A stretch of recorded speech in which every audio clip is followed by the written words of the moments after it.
provém de Deus, não de nós. De todos os lados somos pressionados, mas não desanimados. Ficamos perplexos, mas não desesperados. Somos perseguidos, mas não abandonados. Abatidos, mas não destruídos. Amém? Deus e Pai, mais uma vez, Senhor, vamos usar a Tua palavra. Preciso da Tua misericórdia sobre a minha vida. Dê, Senhor, a mim, Senhor, sabedoria, graça, e que eu possa me lembrar de tudo aquilo que está no meu coração. Usa de misericórdia, Senhor, de mim. Preciso da Tua ajuda. A palavra é Tua. No nome de Cristo, amém. Tome assento, igreja. Enquanto a igreja está se sentando, deixa eu apresentar com alegria. Vindo cooperar conosco, falou comigo essa semana, o pastor Sadraque. Cadê o Sadraque? Está aqui? Veio? Está ali, pastor. A esposa veio, pastor? Fique de pé, servo de Deus. Está ali, pastor Sadraque. Ele estava no Belém, ele é pai de Ezequias, nosso aqui diácono, ele então falou do desejo de voltar para cá e ficar com a gente. Ele teve um tempo com a gente, ele era do Belém, veio para cá, depois voltou para lá e agora voltou para cá. Acho que agora é só quando Jesus voltar mesmo, né? Então tá bom. Uma alegria receber o senhor e a sua esposa. A igreja aplauda o Senhor Jesus pela vida do pastor Sadraque. Deus abençoe, seja bem-vindo. Os irmãos que bela perto, cumprimenta ele. Amados, diga assim comigo: abatidos. Pode ser melhor: abatidos, mas não destruídos. Amém. O apóstolo Paulo, nesse texto que nós lemos, ele deixa muito claro uma coisa: que a vida cristã, não existe vida cristã sem dor. Não existe, né? A vida cristã não é uma estufa que nós estamos dentro e nada vai nos acontecer. Muito pelo contrário. Esse cântico, ele diz que todos tentaram destruir a igreja, mas nada. Nós estamos no mundo, não somos do mundo, mas vivemos aqui no mundo, né? Enquanto estivermos aqui, neste mundo, nós vamos enfrentar adversidades, mas de acordo com aquilo que Paulo ensina, o vaso de barro consegue passar pelas aflições e não ser destruído. O vaso de barro, ele passa por tudo isso, mas ele não é destruído. A mensagem desta noite vai enfatizar algo tremendo, que é esse tesouro que Paulo fala. E este tesouro que Paulo fala é que me dá esperança. É esse tesouro que está dentro de um vaso de barro é que vai dar a mim esperança para sair das dificuldades que a vida me apresenta. Paulo, ele faz uma comparação muito sugestiva, versículo 7. Mas temos esse tesouro em vasos de barro, para mostrar que este poder, que tudo excede, provém de Deus e não de nós. Vasos de barro eram encontrados em todas as casas, né? Da época de Paulo, da época de Jesus, e era um objeto barato. Todos tinham vaso de barro em casa. Esse vaso que Paulo se refere aqui, somos nós. O vaso de barro que Paulo está falando sou eu, é você. Nós somos os vasos de barro que Paulo fala aqui no versículo 7. E dentro deste vaso tem um tesouro inestimável. Que tesouro é este? Esse tesouro se chama Evangelho. Você entendeu? Esse tesouro inestimável que está dentro desse vaso de barro, que sou eu e que é você, ele se chama Evangelho. O vaso, por ser de barro, ele é perecível, mas o Evangelho, ele é incontestável e ele é infalível. O vaso, ele é frágil, mas o Evangelho é poderoso. O vaso de verdade não tem beleza em si, é um vaso de barro, né? Olhando para o vaso, você não vai ver beleza, mas o Evangelho, ele traz o fulgor da glória de Deus na face de Jesus. Interessante isto. O vaso se quebra muitas vezes e precisa ser substituído, mas o Evangelho, ele é eterno e jamais pode ser mudado.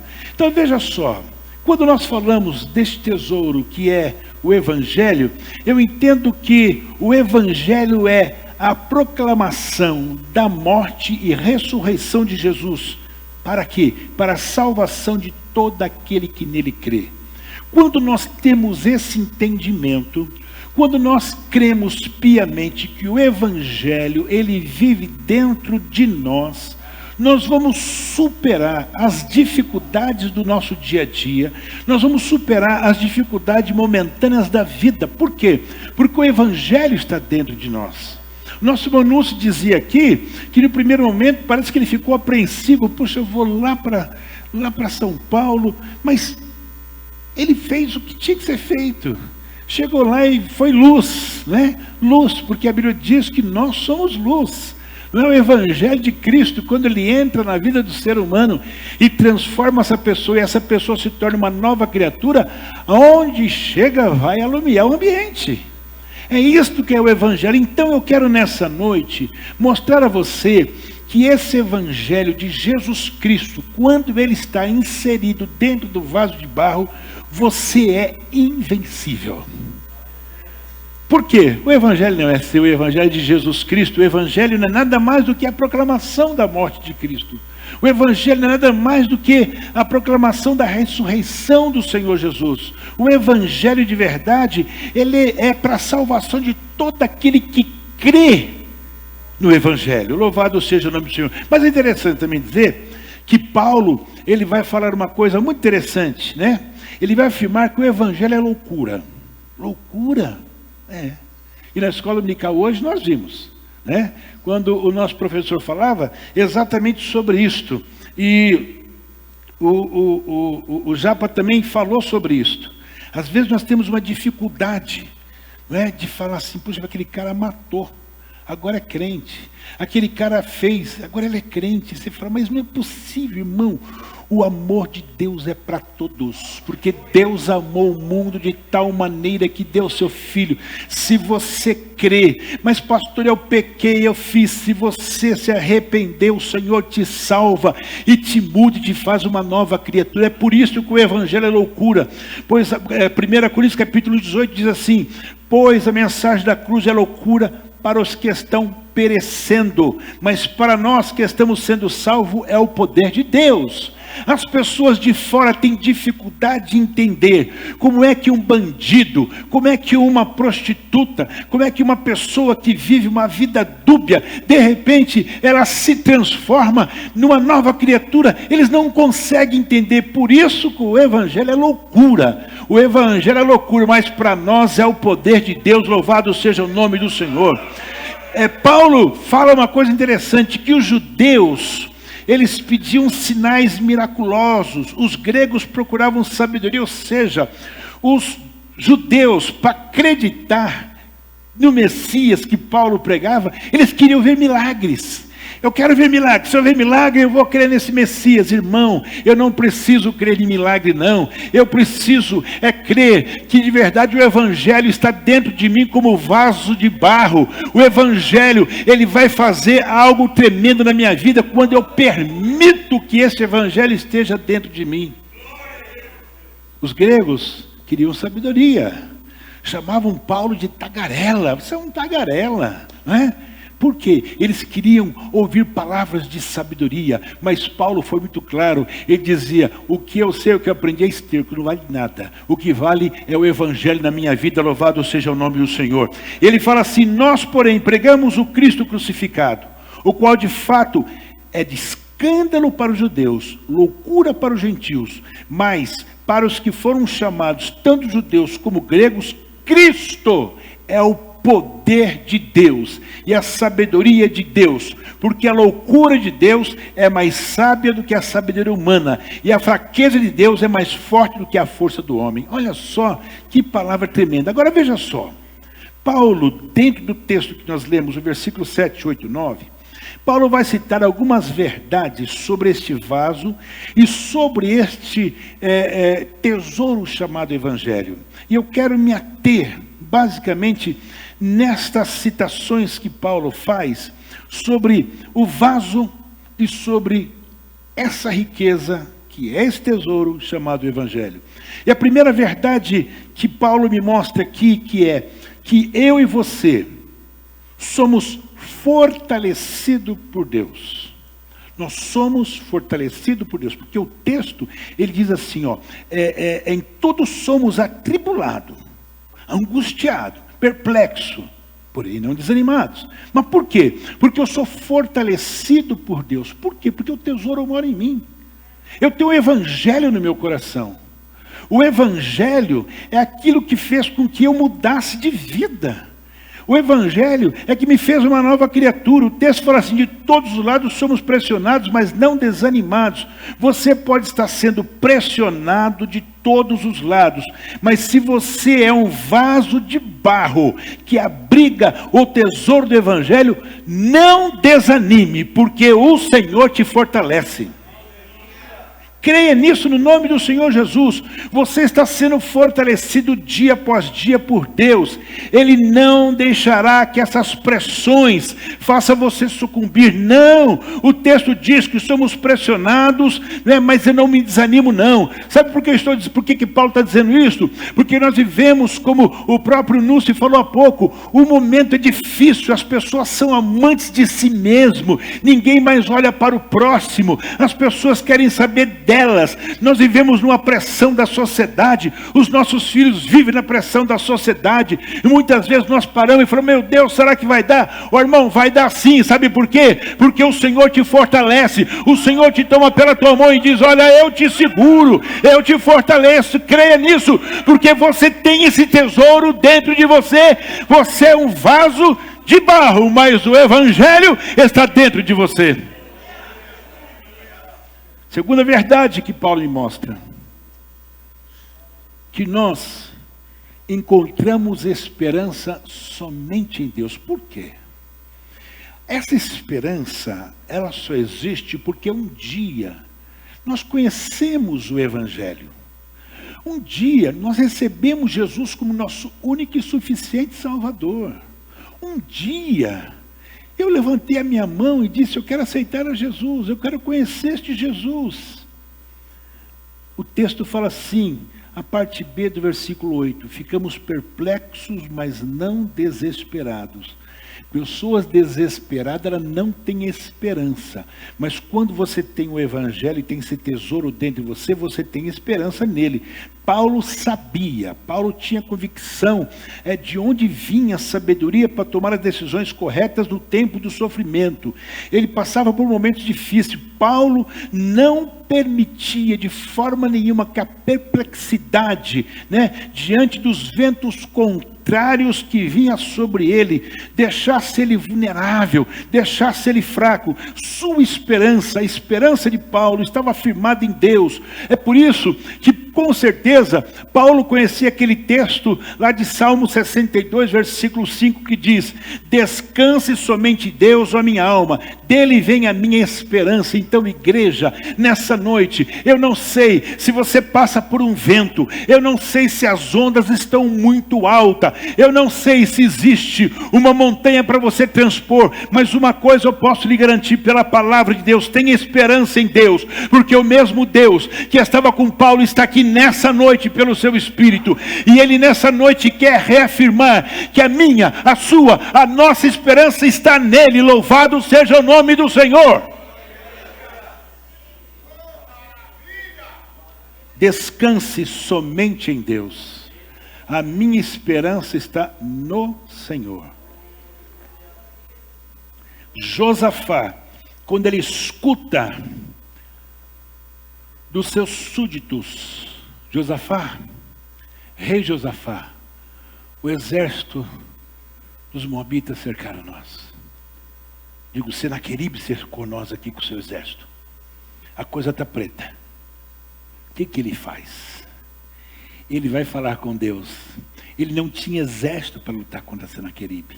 Ele não tinha exército para lutar contra aquele exército inimigo. Mas ele tinha uma esperança em Deus. E ele vai falar com Deus. Ele clama a Deus. Ele sabe que a sua saída estava numa esperança que se chamava Deus, e Deus é com ele. Ele não usou a espada, ele não precisou usar nenhuma arma, o Senhor lutou por ele. Ô igreja, ô irmão, ô irmã, a sua esperança está no Senhor Jesus. A Bíblia diz que Ezequias, quando recebe ali a sentença de morte, a Bíblia diz que ele recebe a sentença de morte e ele não fica contente. Quem é que recebe notícia de morte e fica contente? Não, ninguém. A Bíblia diz que ele vira-se para a parede. Você já orou olhando para a parede? O que você vê? Você vê parede. Mas a Bíblia diz que lá dentro do quarto tinha muita gente, com certeza, esposa, concubina, filho, empregado, médico. Ele vira-se para a parede, ele ora e chora a Deus. Está faltando esperança? Busque a Deus, Ele é a sua esperança. O texto é claro: descanse somente em Deus, a minha alma. Dele vem a minha esperança. Irmão, não bote esperança em governo, não bote esperança em A nem B. A minha esperança está no Senhor. A minha esperança está naquele que um dia me amou, que um dia te amou, que um dia traçou um plano para que eu e você voltássemos para Ele, porque nós nos distanciamos dele. O pecado fez com que nós nos distanciássemos de Deus, mas pelo grande amor dele, você, nós nos aproximamos dele hoje. Louvado é o nome do Senhor. Somos dele e para sempre seremos dele. Nós precisamos entender que a nossa esperança está nele. Paulo nos mostra uma terceira verdade: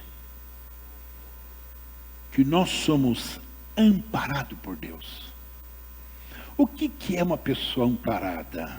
Sustentada por Deus. Sabe, aquela pessoa que precisa de um amparo.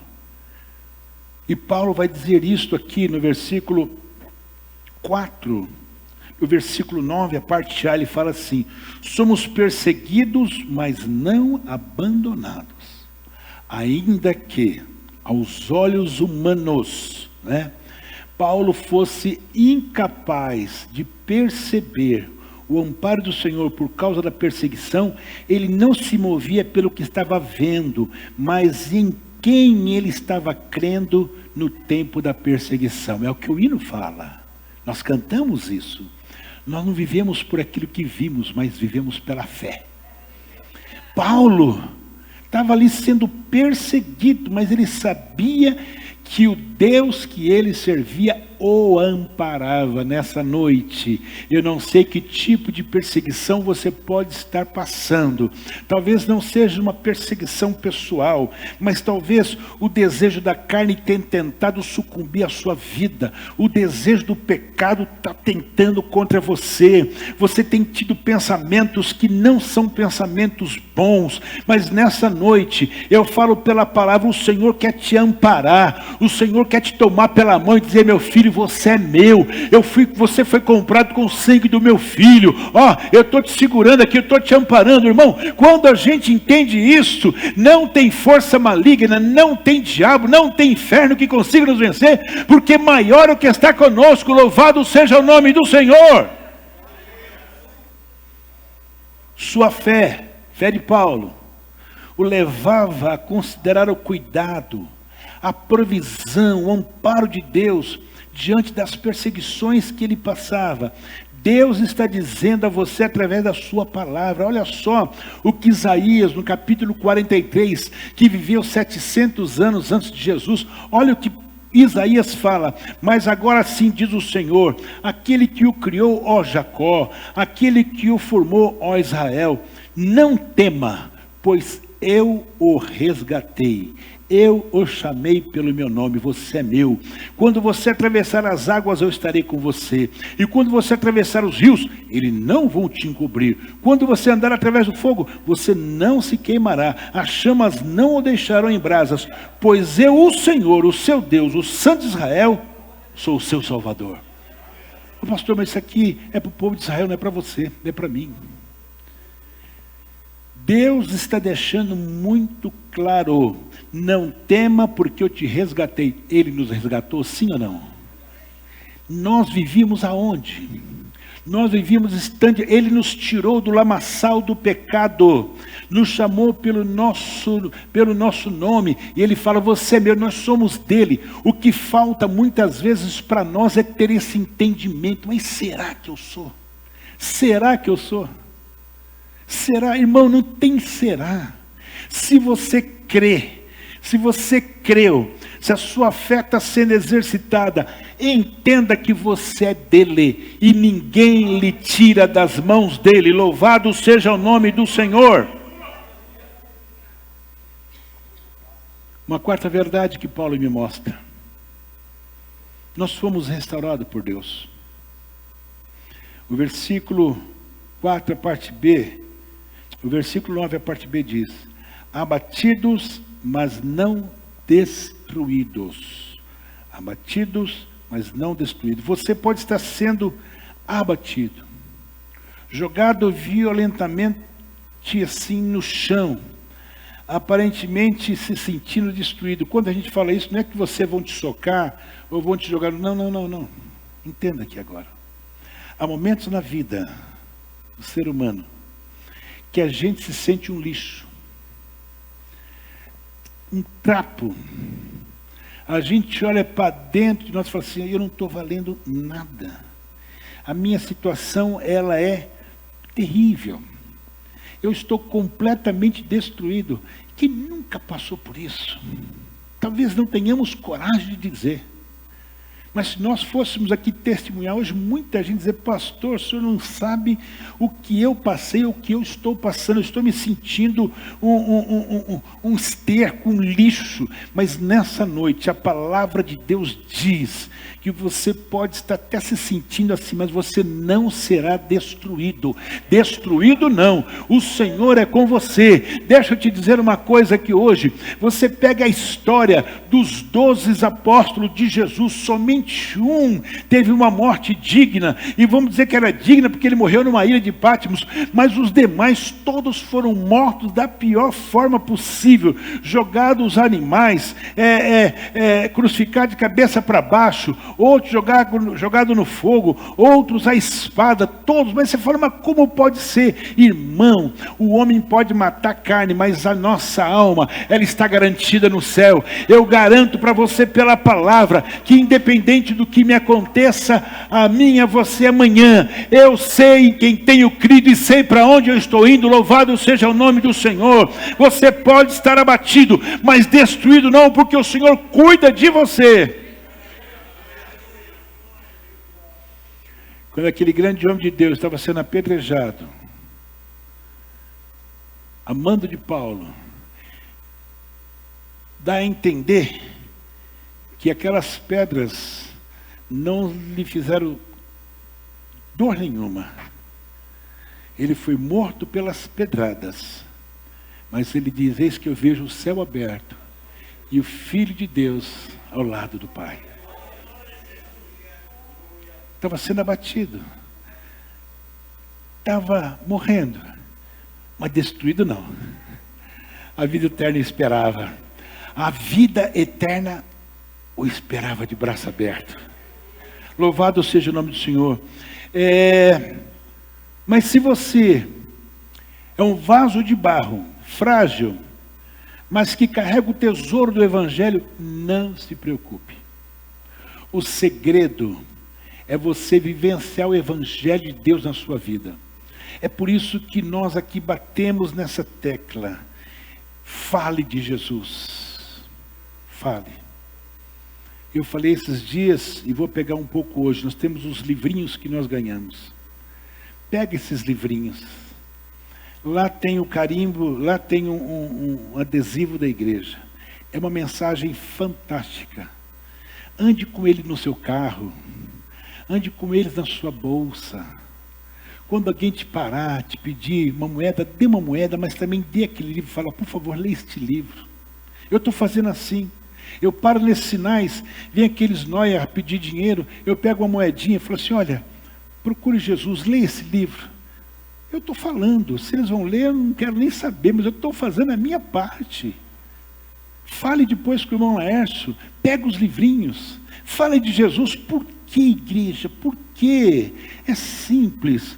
Assim como você um dia foi restaurado, o Senhor quer te usar para você também ser usado para restaurar outras vidas para a glória de Deus o Pai. Deus, Ele quer renovar suas forças. Deus quer te levantar das cinzas, não é? Não se precipite, entenda que você foi restaurado por Deus. Não existe força contrária que vai te deixar no chão de jeito nenhum. É por isso que ainda o próprio Isaías, para quem não sabe, é o profeta messiânico. O que significa profeta messiânico? É o profeta do Velho Testamento que mais falou de Jesus. É o que mais falou foi o profeta Isaías. E lá no capítulo 40 do livro de Isaías, o versículo 28 diz assim: será que você não sabe? Nunca ouviu falar? O Senhor é o Deus eterno, o Criador de toda a terra. Ele não se cansa nem fica exausto. Sua sabedoria é insondável. Ele fortalece o cansado e dá grande vigor ao que está sem forças. Até os jovens se cansam e ficam exaustos, e os moços tropeçam e caem. Mas aqueles que esperam no Senhor renovam as suas forças. Voam bem alto como águias, correm e não ficam exaustos, andam e não se cansam. Por quê? Porque nós esperamos no Senhor. Você tem o Evangelho dentro de você? Você crê no Evangelho de Cristo, que é o poder de Deus para a salvação, como Paulo fala aqui no texto que nós lemos? Por fim, aquele que ressuscitou, também um dia nos ressuscitará com Ele. Essa é a esperança. Se você está aqui nessa noite e não conhece ainda o Evangelho de que eu estou falando, e não tem certeza do dia de amanhã, eu estava vendo agora de tarde com a esposa, e dar uma dica para você, já está passando a 4ª e a 5ª temporada do The Chosen. Eu estava vendo um pedacinho hoje, os saduceus discutindo com os fariseus. Os saduceus não acreditavam na ressurreição, né, dos mortos. Nunca acreditaram. E eles estavam discutindo isso, eu estava lembrando. O que seria de nós, se nós não acreditássemos? Jesus, Ele ressuscitou ao 3º dia. Se nós um dia passarmos dessa para outra, ao soar da trombeta, a Bíblia diz que nossos corpos serão ressuscitados, se tornarão um novo corpo, para se unir com o Espírito que já está com Deus. O texto fala assim, versículo 13, 14 e 15, do texto que nós lemos. Crie, por isso falei, com esse mesmo espírito de fé, nós também cremos, e por isso falamos, porque sabemos que aquele que ressuscitou ao Senhor, Jesus dentre os mortos, também nos ressuscitará com Jesus, e nos apresentará com vocês. Tudo isto é para o bem de vocês, para que a graça que está alcançada em número cada vez maior de pessoas, faça que transborde as ações de graça para a glória de Deus. Ou seja, um dia, nós vamos estar eternamente com o Senhor. Se você está aqui e tem medo da morte, se você está aqui e não tem certeza do dia de amanhã, não se preocupe. O texto é muito claro. Aquele que ressuscitou a Ele, foi Deus que ressuscitou o Filho, também um dia vai nos ressuscitar para estar eternamente com Ele. Se você é um vaso frágil, que carrega o tesouro do Evangelho, então não se preocupe. Não se preocupe.